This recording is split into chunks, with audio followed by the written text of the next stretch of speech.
developed an essay style which greatly influenced the writings in the 18th century periodicals. In the short, well-known passages in our readings on the pleasures of imagination, Addison clearly notes some first suggestions towards the theory of aesthetics.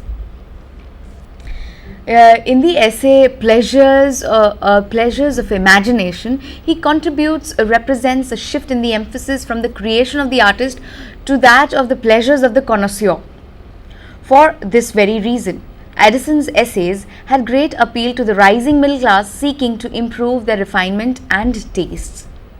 Yeah, so we are here talking about people who suddenly feel that they can say something about class, they can say something about taste. Like for instance, somebody can talk about these plants that you see behind me, okay, and how they have something to do with aesthetics, okay, how they have got something to do with beauty. Okay, Addison makes it possible for the common people to say, look, even we can talk about beauty, even we can talk about taste, even we who are middle class people who are poor, but now we are moving up the ladder, we are becoming economically more potent, more strong, a very important voice. We are also people who can say something about culture. So I think there is a major shift from the creator, the artist, to the person who admires the creation.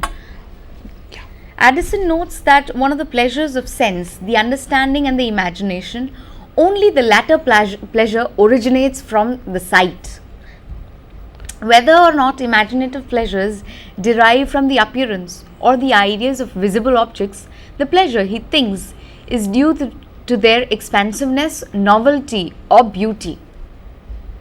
Accordingly, Addison believes beauty in nature surpasses that of art, even though different aspects of beauty in each form enhance the beauty of the other. I think he's talking about the raw, natural beauty rather than a created one which comes with a lot of drafts and a lot of rethinking through the thought processes. It is the raw art, the raw beauty, the raw nature which strikes people first rather than a very thought about refined art. Yeah. What is interesting here is this question of the beauty of nature is something that I think we need to think about, because this is not really something that comes from neoclassicalism. The idea of art is that art is something that comes from artificial. That's why you have artificial, right? So I think that's where we have the word art, which becomes important. And here you have this man who is a neoclassical person, but he's English, and therefore he's trying to change things slightly and move away to art. Yeah, I think I need also to tell you that since we talked about keeping the spirits going, one of the essays that is very important is what you call the mischief of party spirits, right? Where Addison actually is talking about how society is getting problematized, largely because you have people who belong to different parties or believe that they belong to this party and that party, right? And he begins with a Latin classic, that is Virgil's Aeneid.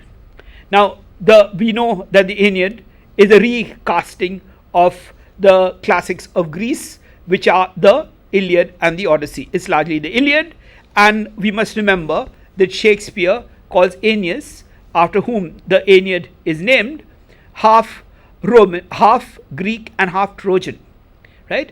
Now, when we talk about the epics, all the epics have a big fight, like the Ramayana and the Mahabharata, right? And the Iliad and Odyssey are no different. And at the same time, when they translate the Iliad and Odyssey into the classics, into the Latin, right? Here you have some kind of creative enterprise which is taking place, right? Now, what happens is, we are talking about how this happens at a local level, right? You have the Roman Catholics, you have the Protestants, you have the who are called the Roundheads and the Cavaliers. The Cavaliers were the people who was of Charles II's party, and the Roundheads were Cromwell's men. Milton was a Roundhead, right? Or he at least supported the Roundheads. And at the same time, you have the Protestants, who are the third group, and around these kind of parties, you have what you call a lot of fights taking place, right? Maybe I'll just read a little bit of what Addison actually says in this essay. Upon this, says Sir Roger, I did not think it fit to repeat the former question, but going into every lane of the neighborhood, asked what they called the name of the lane, by which ingenious artifice he found out the place he inquired after without giving any offence to any party. So Roger generally closes this narrative with reflections on the mischief that parties do in the country, how they spoil good neighborhood and make honest gentlemen hate one another, besides that they manifestly tend to the prejudice of the land tax and the destruction of the game, right? So actually what he's talking about is, he's talking about village life and how village life is spoilt because of political parties, and political parties dividing people instead of uniting them, right? Now I think it's important to remember that there was something called the Act of Toleration in 1689, which allowed people some kind of freedom. Pope was not allowed to go to university because he was a Roman Catholic, right? As we've seen above, some areas were not meant for everybody. And if you say that this is a Roman Catholic area and this is a Protestant area and this is a Puritan area, there would be problems. So Sir Roger has to be discreet. He doesn't want to get into all that kind of religious politics, right? And he wants to move away, and he wants to talk about toleration. And you have the Act of Toleration in 1689, which is an act of parliament which allows people religious freedom and allows them to do what is important to them. That is, their religion has to be a private affair, and at the same time they're allowed to practice it without troubling anybody, right? Now also you had the Riot Act in 1714, right, which bans the assembly of more than 12 people, right? It has also serious consequences for the desecration or vandalizing any religious structures. This context along with the text shows how much trouble was going on in England, right? Imagine if somebody's religious places are destroyed, then that's a very, very serious problem. And if you do not respect other people's religious structures, that's a problem that Roger the Cavalier is talking about. And Addison in his essay is trying to address the problem, at least to those who have access to reading, to think about what the effects of such zealous party aspirations brings. Notice also the careful and diplomatic manner he addresses the issue so as not to give offence to either side, though perhaps he does have a little more loyalty to one of the parties. Okay, now do you want to say anything, Pranchal, on this matter? Oh, I have no. Okay, fine. Yeah, now he goes back and Addison goes back, and the idea is to go back to the classics. And if you go back to the classics, you have the great rule of Plutarch's writings, okay, which are probably from the Moralia, Parallel Lives, etc. We could notice here in Addison that the notion of Plutarch's writings are also here in the essay, as he compares the state of England with France, Italy and Spain. Towards the end of his essay, in the 7th paragraph, thus the close-knit structure of the essay is something very important. Pranjal spoke about the style of the English essay, but the question is how well it is structured. Okay, this is something that Addison and Steele are doing. They're actually giving you a very well structured essay, and that is something that we all have to consider. And that's why it's important to read Addison and Steele, because we learn how structured an essay can be, how organized, and they're talking about organizing the country, organizing the people, and making people aware of who they are and what they are, right? Perhaps we have talked too much about Addison and less about Steele, okay, though both of them are equally important. We must remember that Richard Steele is called Sir Richard Steele, and what may be important, maybe what we can do is, we can look at a portion of one of his essays called Recollections of Childhood, Death of Parents and First Love, right? Now, this essay of Richard Steele seems very much like the novel David Copperfield by Charles Dickens, much later. However, the gloom that one finds in the death of David's parents is something that one cannot forget, as it keeps recurring as a way of scarring the character of a little boy who grows up. Here we find the persona that Steele gives us is again a little boy whose father dies and who looks at the moment in a kind of detachment. This detachment seems to come from the neoclassical balance or the neoclassical golden mean.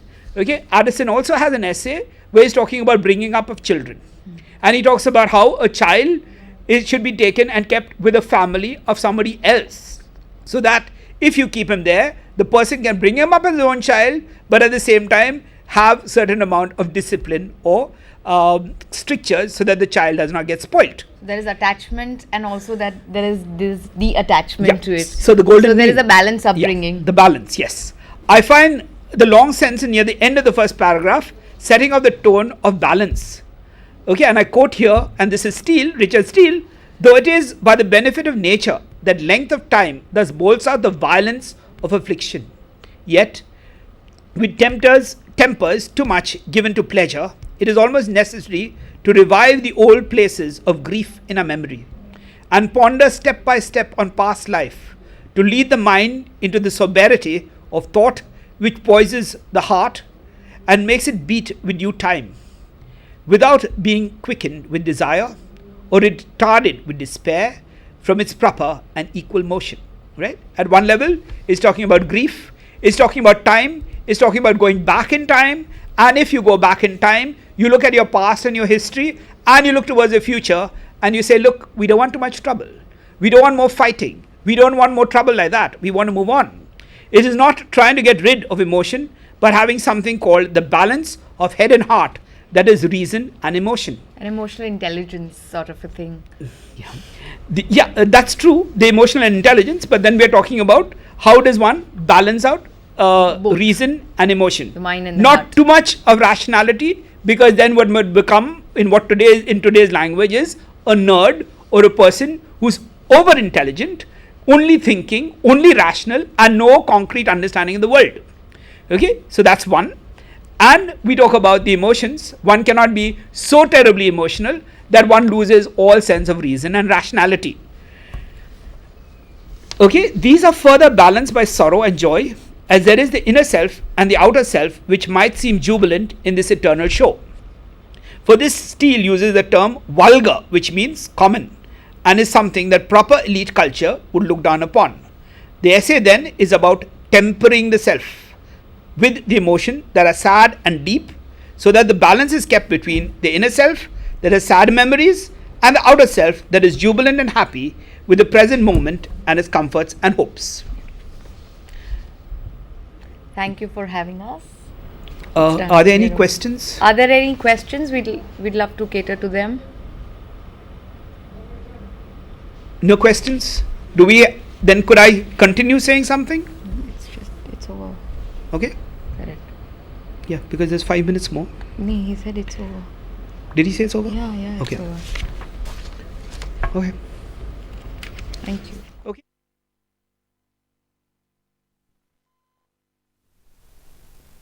SANDHAN, All Gujarat Integrated Classroom. સેટેલાઇટના માધ્યમથી જોડતી કડી એટલે સંધાન.